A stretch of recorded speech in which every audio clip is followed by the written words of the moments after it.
जय बद्री केदारनाथ दोस्तों, बहुत बहुत स्वागत है आप लोगों का मेरे एक और यूट्यूब वीडियो पे। तो दोस्तों, जैसा कि आपको पता है कि आज 27 मई हो चुकी है और 26 मई तक के मेरे म्यूचुअल फंड पोर्टफोलियो अपडेट हो चुके हैं। तो मैं अपने दोनों ही पोर्टफोलियो वीडियो में आपको आगे दिखाऊंगा। इससे पहले मैं आपकी जानकारी लेकर बता दूं कि इस वीडियो में दी गई जानकारी केवल एजुकेशन पर्पज़ के लिए, इसे इन्वेस्टमेंट एडवाइस ना समझें।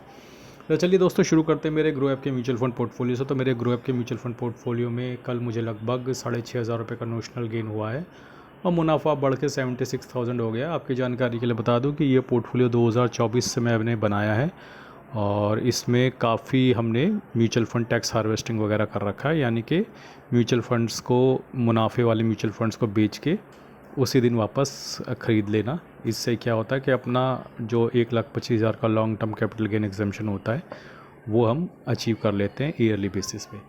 तो यहाँ पे मेरे टॉप म्यूचुअल फंड जैसा कि आप देख सकते हैं, कॉन स्मॉल कैप लगभग 11% का रिटर्न दे रहा है, एडलवेज मिड कैप लगभग 10% का, HDFC मिड कैप 9.5% और कोटक मिड कैप लगभग 8% का रिटर्न दे रहा है। और भी म्यूचुअल फंड्स है मेरे पास, आप नीचे देख सकते हैं।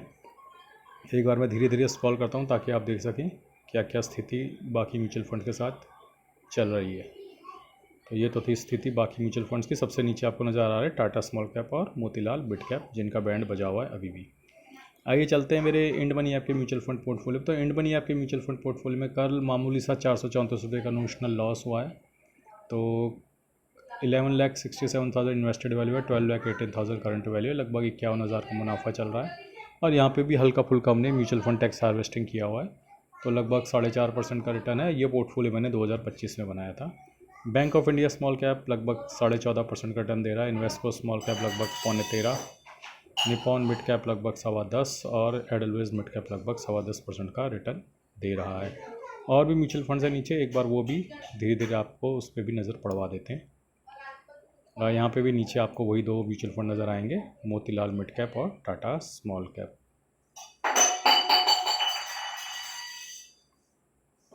और वही दो म्यूचुअल फंड जो है नेगेटिव में है, प्लस जियो ब्लैक रॉक फ्लेक्सी कैप साथ में नेगेटिव में है। आज कौन कौन सी मेरी SIP कटी एक बार नज़र डाल लेते हैं। तो मैं अपनी SIP में कुछ फ्लक्चुएशन कर रहा हूँ, तो उसकी वजह से बड़ा अप डाउन दिखेगा आपको आने वाले दिनों में। लेकिन आज ICICI large and mid cap और निपॉन इंडिया स्मॉल कैप और Invesco India large and mid cap, GM flexi cap, HDFC mid cap, ये 4-5 SIP मेरी आज कटी हैं। आइए चलते हैं अब मेरे ETF के पोर्टफोलियो पे, जहाँ पे मैंने क्या स्थिति रही है एक बार दिखा देता हूँ। तो ETF के पोर्टफोलियो में दोस्तों आज मैंने कुछ ETF हल्का फुल्का बाय किया है। Top 10 add ETF 2 quantity, FMCG ETF 1 quantity. तो ओवरऑल ये पोर्टफोलियो अभी भी 11% के नुकसान में, 2,65,000 इन्वेस्टेड वैल्यू और 2,35,000 करंट वैल्यू है पोर्टफोलियो की।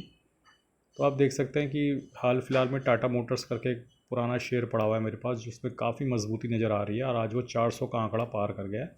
तो आपकी जानकारी के लिए बता दूं, मैंने टाटा मोटर्स उससे पहले से होल्ड किया हुआ है, जब इसका स्प्लिट नहीं हुआ था। तो मैंने Tata motor commercial vehicle already 22% के प्रॉफिट में निकाल दिया, क्योंकि वो पहले ऊपर चला गया था।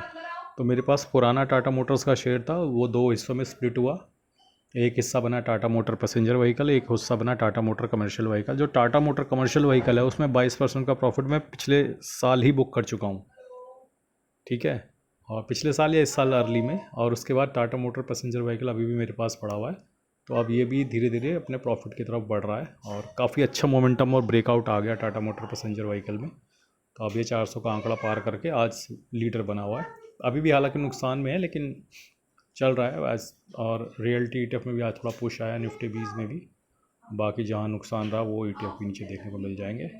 ओवरऑल ये स्थिति है कि अभी मेरा कोई भी ETF शेयर शायद पॉजिटिव में नहीं है, निफ्टी 20 हल्का फुल्का पॉजिटिव में है। और ये है स्थिति मेरे बाकी ETFs की, और कुछ इक्के दुक्के पुराने ज़माने के शेयर पड़े हुए हैं। तो ये तो स्थिति थी मेरे ETF के पोर्टफोलियो की। आइए चलते हैं अब इंडिसेस पे। बहुत इंपॉर्टेंट इन्फॉर्मेशन आज यहाँ से भी निकलने वाली है कि निफ्टी 50 जो है 0.03% की गिरावट के साथ बंद हुआ है, लेकिन मिड कैप 50 0.08% की बढ़त है, मिड कैप 100 0.42% की बढ़त है, मिड कैप 150 0.39% की बढ़त है, स्मॉल कैप 100 0.15% की बढ़त है, स्मॉल कैप 50 0.29% की बढ़त है, स्मॉल कैप 50 0.55% की बढ़त है। यानी कि ओवरऑल पोर्टफोलियो आज भी पॉजिटिव में जाएगा, इसकी पूरी पूरी संभावना है। तो ब्रॉडर इंडेक्स अगर पकड़ लूँ मैं, तो स्मॉल कैप 250 0.5 और स्मॉल कैप 150 0.4 पकड़ लो, तो उम्मीद है कि 0.2 to 3% के पास हमारा पोर्टफोलियो आज बढ़ना चाहिए, जिनका मिक्स पोर्टफोलियो होगा small cap, mid cap, large cap वाला। आइए अब चलते हैं सबसे इंपॉर्टेंट डेटा जो है FIDI का बाय सेल का डेटा। तो FI ने कल 2400 करोड़ की कैश में सेलिंग करी है, इसके अगेंस्ट 1300 करोड़ की कैश में बाइंग करी है DII ने।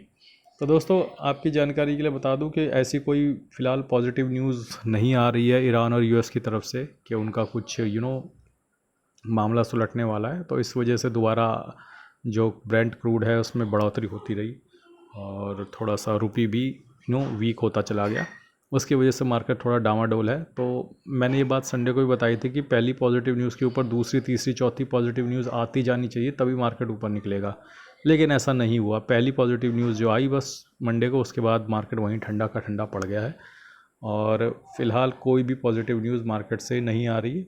अगर कोई ऐसी पॉजिटिव न्यूज़ है जो आप लोगों को पता है, जो मुझे नहीं पता, आप प्लीज़ कमेंट सेक्शन में बता सकते हैं। और बाकी मैं आपकी जानकारी के लिए बता दूं कि मेरे द्वारा दी गई जानकारी केवल एजुकेशन पर्पस के लिए। मैं MFI registered mutual fund distributor हूँ विद ARN नंबर 357890। अगर आप मेरे साथ आधे घंटे का एक पेड गूगल मीट सेशन चाहते हैं जहाँ पे हम आपका पोर्टफोलियो एनालाइज करेंगे, आपका रिस्क प्रोफाइल डिज़ाइन करेंगे, आपके रिस्क प्रोफाइल के अकॉर्डिंग आपको किस किस कैटेगरी में डाइवर्सिफिकेशन के साथ कितना निवेश करना चाहिए, तो ये सब जानकारी और सेशन अगर आपको चाहिए तो आप मुझे व्हाट्सएप या ईमेल कर सकते हैं। मेरा व्हाट्सएप और ईमेल आईडी कमेंट में पिन है और डिस्क्रिप्शन में भी दिया हुआ है। और दोस्तों अगर आप चाहते हैं कि मैं आपका पोर्टफोलियो मैनेज करूं जहां पे मैं आपको रेगुलर फंड्स में निवेश कराऊंगा, उसके लिए भी आप मुझे व्हाट्सएप और ईमेल कर सकते हैं। तो दोस्तों आज के लिए बस इतना ही। धन्यवाद। Good bye. जय बद्री केदार।